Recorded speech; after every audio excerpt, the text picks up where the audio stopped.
मुंबई पहुंचे प्रधानमंत्री नरेंद्र मोदी, जियो world convention centre में ग्लोबल फिनटेक फेस्ट में हिस्सा लिया। फिनटेक फेस्ट में बोले पीएम मोदी, कहा चारों ओर दिखती है भारत की फिनटेक क्रांति, डिजिटल तरीके से लोगों को मिल रहा है सरकार के सैकड़ों स्कीम का फायदा। फिनटेक फेस्ट में शामिल होने के बाद बर्दवान बंदरगाह की आधारशिला रखेंगे पीएम। सभी मौसम में काम करने वाला होगा देश का सबसे बड़ा बंदरगाह। 2029 तक बनकर तैयार हो जाएगा पहला चरण। मुंबई में कांग्रेस नेताओं के घर के बाहर पुलिस का घेराव, पीएम मोदी के महाराष्ट्र दौरे को लेकर कांग्रेस ने किया प्रदर्शन का ऐलान। कांग्रेस की मांग, शिवाजी महाराज की मूर्ति गिरने के मामले में माफी मांगे पीएम मोदी। पीएम मोदी के विरोध में मुंबई में कांग्रेस कार्यकर्ताओं का प्रदर्शन। बीकेसी में हाथों में काले झंडे लेकर इकट्ठा हुए यूथ कांग्रेस के कार्यकर्ता, पुलिस ने सभी को हिरासत में लिया। मुंबई में प्रतिमा गिरने के मामले में पीएम मोदी को घेरने की तैयारी कर रही है कांग्रेस पार्टी। प्रदर्शन की तैयारी कर रहे कांग्रेस विधायक असलम शेख को पुलिस ने हिरासत में लिया। महाराष्ट्र में चुनाव से पहले कांग्रेस को झटका, सूत्रों के हवाले से खबर। एमएलए जितेश अंतापुरकर का विधायक पद से इस्तीफा, जितेश के बीजेपी में शामिल होने की अटकलें तेज। सिंधुदुर्ग के मालवन पहुंचे डिप्टी सीएम अजित पवार, छत्रपति शिवाजी महाराज की खंडित मूर्ति वाली जगह का मुआयना किया। महाराष्ट्र के सिंधुदुर्ग में प्रतिमा गिरने के मामले में आरोपी चेतन पाटिल, पुलिस ने उसे गिरफ्तार किया है। स्ट्रक्चरल कंसल्टेंट चेतन पाटिल का एफआईआर में नाम था। फर्जी रजिस्ट्री से जुड़े मनी लॉन्ड्रिंग के मामलों को लेकर एक्शन में ईडी। दिल्ली, यूपी, उत्तराखंड, पंजाब, असम में 18 जगहों पर ईडी की छापेमारी। पंजाब के बठिंडा की महिला किसान नेता सुखविंदर कौर के घर एनआईए की रेड। जानकारी मिलते ही किसान विरोध में उतरे, भारी संख्या में पुलिस बल की तैनाती। हरियाणा के सोनीपत में एडवोकेट पंकज त्यागी के घर एनआईए का छापा पड़ा है। एनआईए ने एडवोकेट पंकज त्यागी को हिरासत में लिया के एडवोकेट ने कहा, सच बोलने की मिल रही है सजा। मोहाली में एडवोकेट मनदीप सिंह के घर एनआईए रेड। एडीआर से जुड़ा है एडवोकेट मनदीप सिंह। हरियाणा चुनाव से पहले पूर्व मुख्यमंत्री भूपेंद्र सिंह हुड्डा पर ईडी का शिकंजा, 834 करोड़ रुपए की संपत्ति कुर्क। ईडी की कार्रवाई पर भूपेंद्र सिंह हुड्डा ने कड़ी प्रतिक्रिया दी, कहा यह पुराना मामला है, मेरा इससे कोई लेना देना नहीं।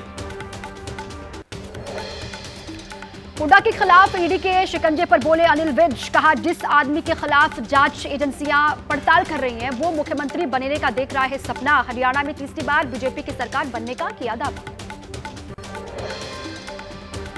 हरियाणा चुनाव से पहले भूपेंद्र हुड्डा पर ईडी की कार्रवाई पर आम आदमी पार्टी के सांसद संजय सिंह ने कहा, छत्तीसगढ़ चुनाव से पहले भूपेश बघेल के खिलाफ एक्टिव हुई थी ईडी और सीबीआई, अब हुड्डा के खिलाफ सक्रिय है इनका हथियार।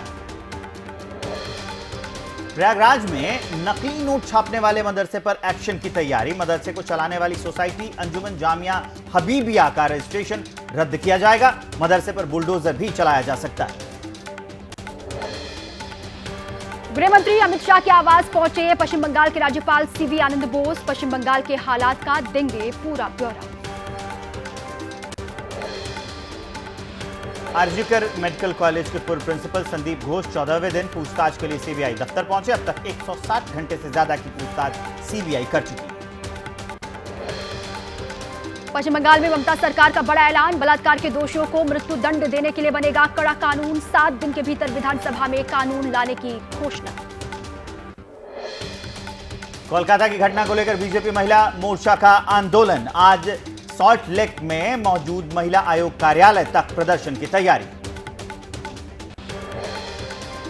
वक्त संशोधन बिल पर दिल्ली में जेपीसी की दूसरी बैठक जारी। अध्यक्ष जगदंबिका पाल, एआईएमआईएम सांसद असदुद्दीन ओवैसी बैठक में शामिल। समिति ने वक्त कानून पर आम लोगों से मांगा सुझाव। फोन नंबर और लोकसभा सचिवालय की वेबसाइट का लिंक जारी किया।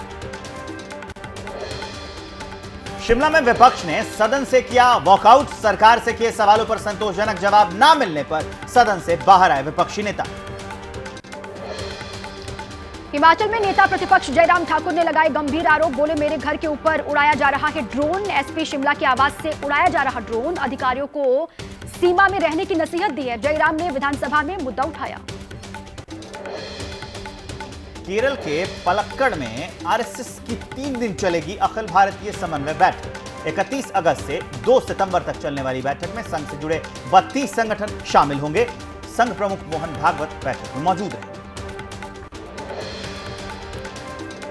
कोलंबो में एनएसए अजित डोभाल ने श्रीलंका के पीएम से मुलाकात की। साथ में श्रीलंका के एनएसए भी मौजूद रहे। द्विपक्षीय संबंधों को मजबूत करने के लिए कोलंबो के दौरे पर हैं अजित डोभाल। झारखंड में हेमंत मंत्रिमंडल में शामिल हुए रामदास सोरेन। राज्यपाल संतोष गंगवार ने मंत्री पद की शपथ दिलाई। चंपाई सोरेन की जगह ये मंत्री बने हैं। घाटशिला विधानसभा क्षेत्र से विधायक हैं रामदास सोरेन।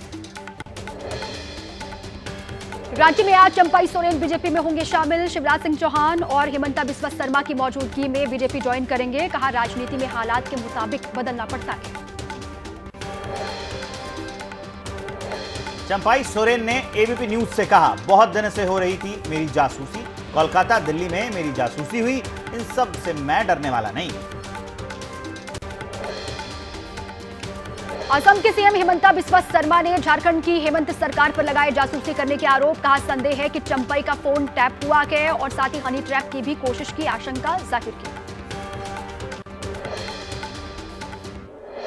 झारखंड विधानसभा चुनाव को लेकर आज रांची में बीजेपी की अहम बैठक। राज्य चुनाव प्रभारी, प्रदेश अध्यक्ष समेत तमाम बड़े नेता रहेंगे मौजूद। विधानसभा प्रभारी से लेकर जिलाध्यक्ष तक शामिल होंगे। हरियाणा चुनाव के लिए बीजेपी ने तय किए 55 उम्मीदवारों के नाम। बाकी बचे 35 उम्मीदवारों को लेकर आज मंथन होगा। 2 खिलाड़ी भी लड़ सकते हैं विधानसभा चुनाव। बीजेपी केंद्रीय चुनाव समिति ने प्रत्याशी किए final. PM Modi, Amit Shah, JP Nadda और हरियाणा के सीएम नायब सिंह सैनी सहित कई नेता बैठक में शामिल हुए। सूत्रों के मुताबिक फरीदाबाद ओल्ड से विपुल गोयल, तिगांव से राजेश नागर, पृथला से दीपक डागर, बल्लभगढ़ से मूलचंद शर्मा का नाम तय।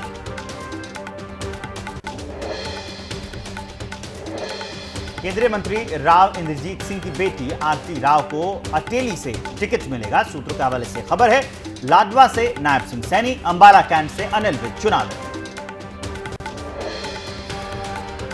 कुपवाड़ा में मूसलाधार बारिश से बाढ़ जैसे हालात बने। भारी तबाही हुई है। माचल रिंग के पास पुल क्षतिग्रस्त हो गया। लोगों को आवाजाही में परेशानी का सामना करना पड़ रहा है।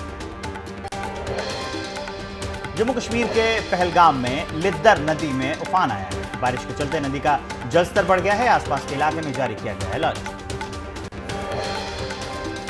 गुजरात के द्वारका में पिछले 5 दिनों में हो चुकी है 20 से 35 इंच तक बारिश। जगह जगह जलभराव के चलते अस्त व्यस्त हुआ लोगों का जनजीवन।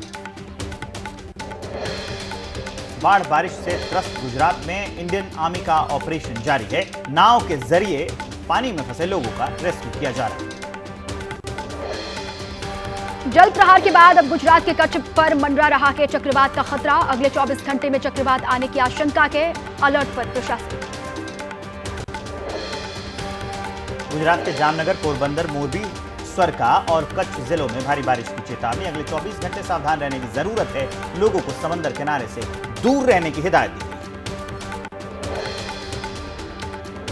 मुख्यमंत्री भूपेंद्र पटेल ने बाढ़ प्रभावित इलाके का हवाई सर्वेक्षण भी किया। हेलीकॉप्टर के जरिए आसमान से लिया बारिश से हुए नुकसान का जायजा।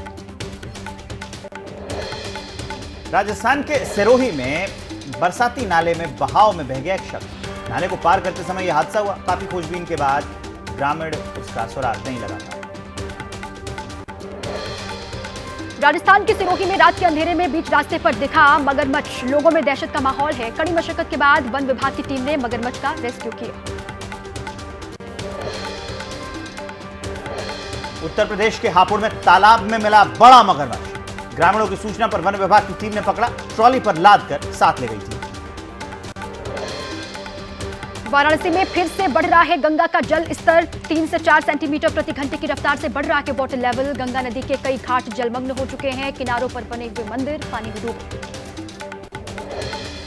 महाराष्ट्र के रत्नागिरी में चला ऑपरेशन जिंदगी।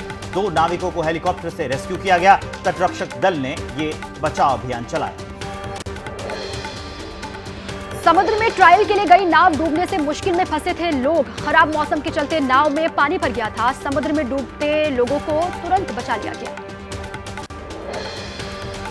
यूपी के बहराइच में ऑपरेशन भेड़िया जारी है। आज सुबह से ही वन विभाग की टीम भेड़ियों की तलाश में सर्च ऑपरेशन चला रही है।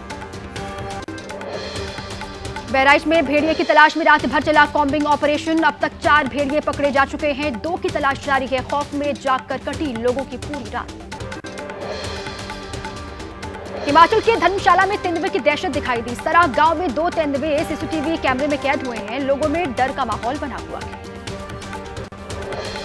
जम्मू कश्मीर के राजौरी में सेना का सर्च ऑपरेशन। कल आतंकियों से मुठभेड़ के बाद आज भी सेना ने सर्च ऑपरेशन चलाया। उत्तराखंड के उत्तरकाशी में लैंडस्लाइड से नेशनल हाईवे 94 पर लंबा जाम लगा। जाम में दिखा श्रद्धालुओं में भारी उत्साह। सड़क पर गाने बजाकर श्रद्धालुओं ने डांस किया। गुजरात से गंगोत्री धाम जा रहे सभी यात्री। बिहार के हाजीपुर में कृष्ण जन्मोत्सव में शामिल हुए केंद्रीय मंत्री चिराग पासवान। गोपियों के साथ चिराग पासवान ने डांडिया डांस किया। कहा, देश के युवाओं को अपने अंदर कृष्ण की छवि को लाना होगा।